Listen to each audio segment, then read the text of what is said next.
Hello, Shoyan here. I'm a Japanese carpenter. Today, I'll be installing a counter by joining two cedar boards to this old bay window and make it look neat. I'll be using cedar boards with straight grains this time. This is a 2-meter board that has been made by cutting a 4-meter board in half. Since one board doesn't have enough width, I'll be making a counter by joining two. That way, the Japanese-style bay window will become a Western-style counter. When joining the boards together, I won't glue them together immediately after planing. This is because the electric planers that I use apply silicone spray to the boards. As a result, the boards won't stick even if I use strong glue. To remove that silicone and make the boards sticky, set the two boards alongside each other so that the center warps upward. When I press them firmly against each other, they'll stick well in the center. Therefore, make sure to plane the boards with a hand planer after using the electric planer.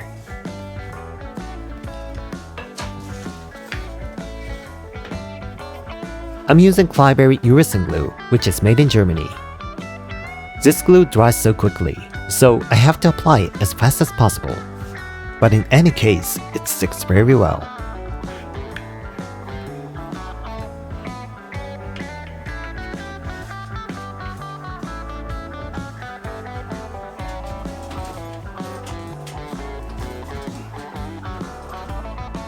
I use a clamp when joining two boards. When tightened, the boards may slip depending on the type of glue. So make sure that the two boards don't shift. That is the trickiest part.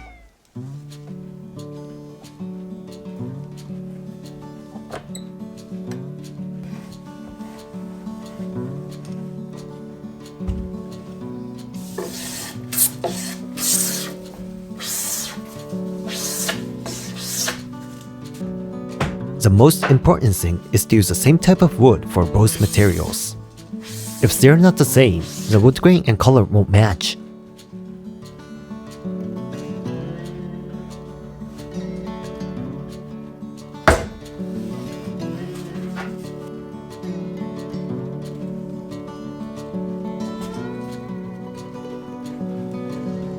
It's been about 30 minutes since I glued the first boards together, so it's time to remove the clamp. The good thing about this glue is that it dries quickly. It only takes 15 minutes to dry completely. But as a precaution, I always wait about 30 minutes. The glue that's sticking out between the boards has turned into urethane. Since it's a sponge, I can remove it easily with a cutter. Even if I plane it with a hand plane, the blade won't chip since it's a soft sponge. The misalignment between the two boards can be avoided, so plane the boards roughly to curve them into the right shape.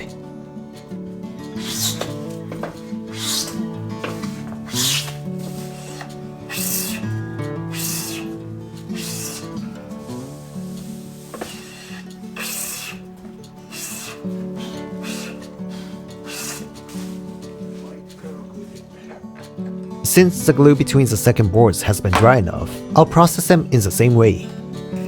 The material that I'm using this time is cedar. As you can see, colors can vary even among cedar materials. Some boards are bright pink and others are a bit darker. The most important thing is to use the material from the same tree or at least from a similar tree. Before installing the new counter, secure the bottom board of the old bay window.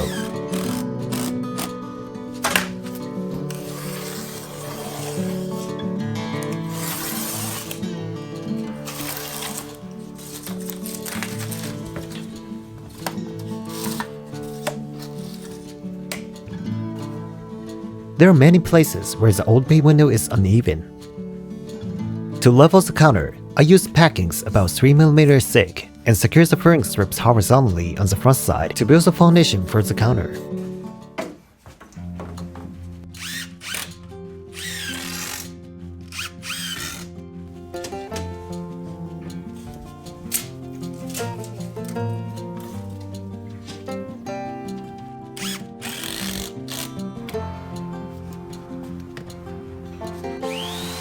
Next, install the 9mm board under the place where the counter will be installed.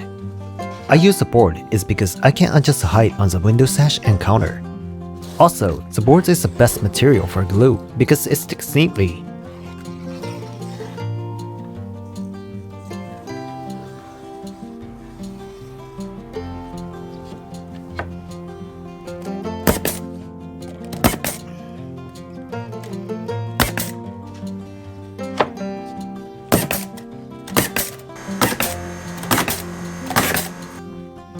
Now process the board. Both sides of the bay window will be finished with plaster. The plaster will be applied over the sash too. Since the sides are not visible, I don't need to process them. Even if there is a small gap, it'll be hidden by the board, so I can measure the lengths comfortably.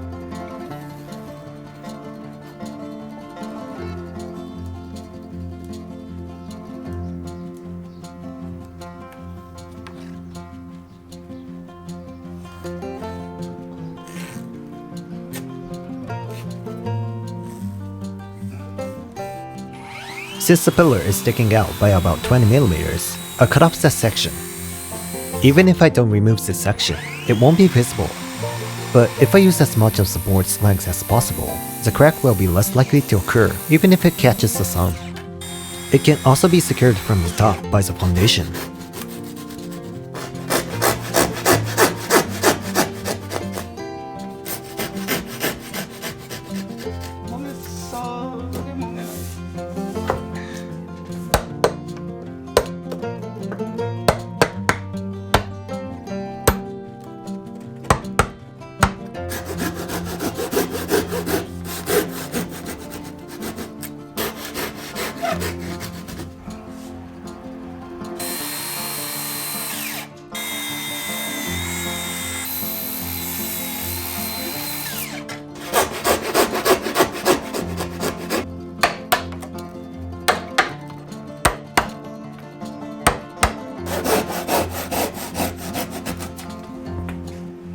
Place the counterboard on the windowsill temporarily. Even if I measure the board's dimensions, it won't fit perfectly since the pillar is twisted here and there. I'll make the shape 4 to 5 centimeters longer on the left and right.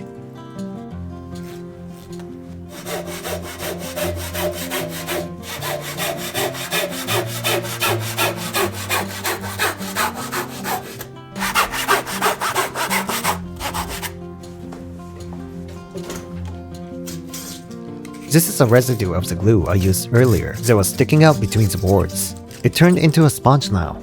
Since today's weather is good, I'll sharpen the blade of the planer while basking in the sun.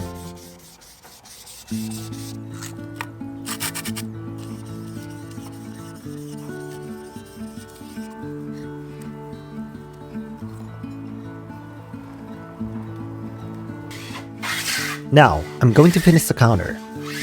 I'll plane diagonally on the part that hits the sash, and then finish the whole counter.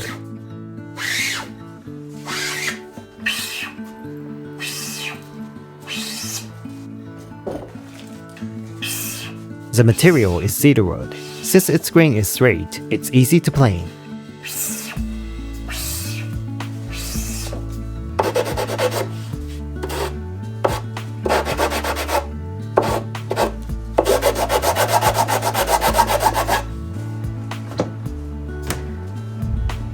I've now finished the board, so it's time to install it. Since it'll only be installed with glue, be sure to apply it generously.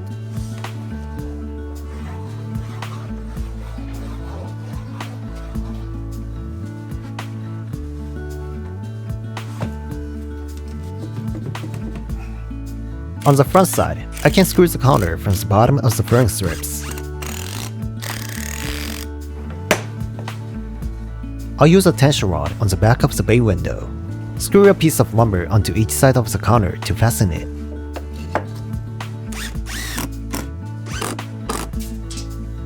Install the square timber around the sash. I'll install it on the top side first and then on both sides under it. I'm installing this square timber because the plasterwall can be finished well. Also, the sash is an old model, so a ton of dew condensation will occur. If that dew reaches the plasterwall, it'll become discolored. Therefore, make sure to use a thicker material and place it between the sash and the plasterwall. Doing so will prevent the dew condensation from reaching the wall.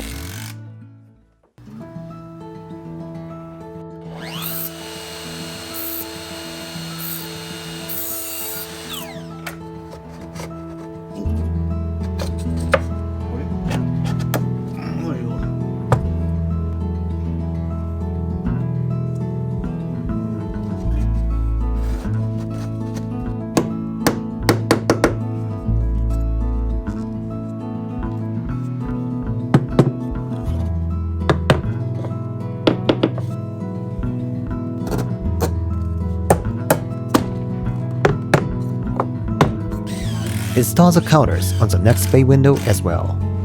There are 3 bay windows in this house. In this video, I'll only be showing you 2 of them.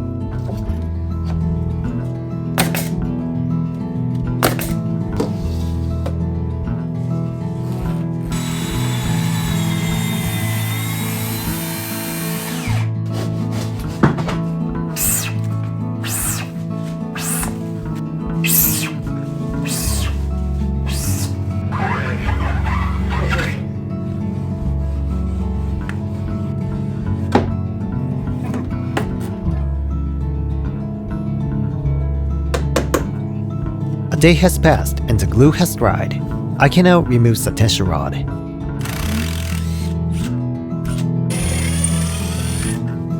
Next, build the foundation for the top of the bay window and the walls.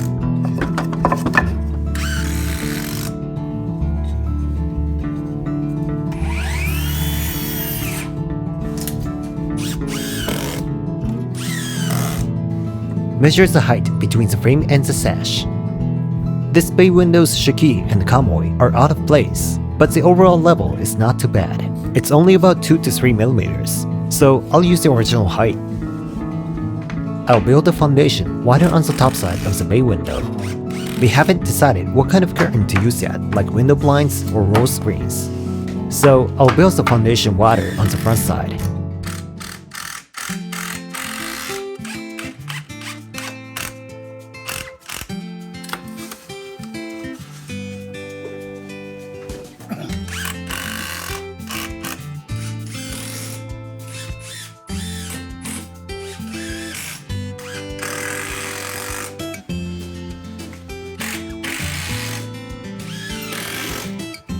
Since I'd like to install the boards around the bay window, I'll install the base moldings.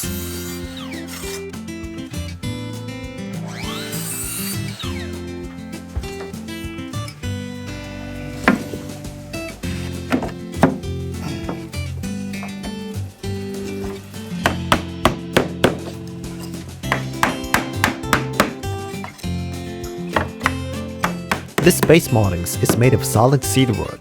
It has a groove and can be screwed into the floor from the top. Therefore, even if the base moldings shrinks due to drying, there won't be a gap between the floor and the base moldings. Since I've finished the foundation and the base moldings, I'll install the wall panels.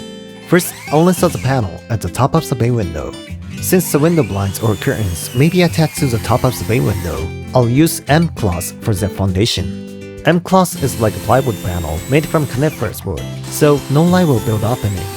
It's covered by a sheet that is the same as fireproof panels.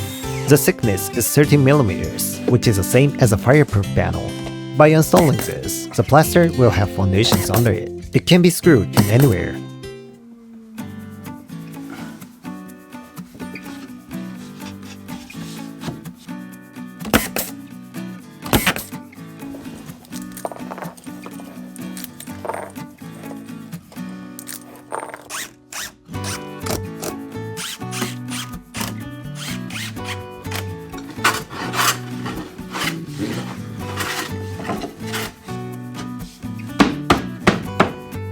Install the panels. I'll use the same material to finish both sides of the bay window.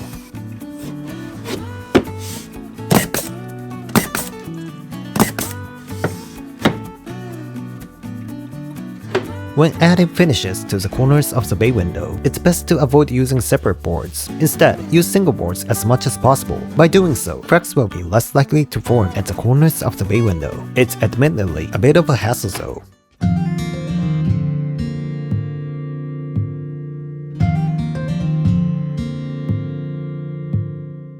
I've now finished renovating the bay window. The wall will be plastered by a plasterer. I think it'll be a beautiful bay window. That's all for today. Thank you for watching.